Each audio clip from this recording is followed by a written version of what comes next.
On this Memorial Day weekend, we remember the sacrifice of those who gave their lives for freedom. And we also tell the story of a liberator. It was horror. I mean, I never saw anything like it. Colonel Bill Miller didn't know what he faced behind those locked gates in Germany. When his tank broke through, the Akron native became a witness to the genocide of the Holocaust and a liberator to those clinging to life in the concentration camp. I've seen men killed in combat, blown apart, but when you see 1,000 people strewn all over the ground, and many of them weren't dead, there was just moaning and hands moving.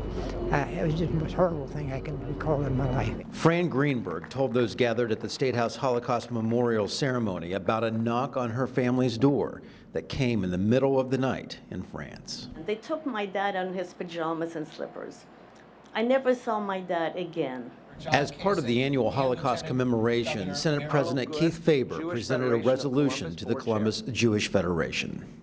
May we never forget the sacrifices of so many that remind us how precious our pursuit of life, liberty, and happiness is, and that each individual holds the power to fight for our freedoms of our fellow citizens, both here and across the world. Army veteran and State Senator Frank LaRose grew up under the guidance of Colonel Miller. Miller was his scoutmaster as LaRose earned his Eagle Scout.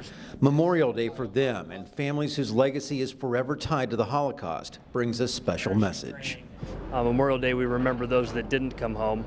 I'll be at the gravesite of my teammate who was lost in Iraq, and I would encourage all Ohioans to remember those who were lost in service to our country. Many of the people here today have no idea the price has been paid for the freedoms we have in this country.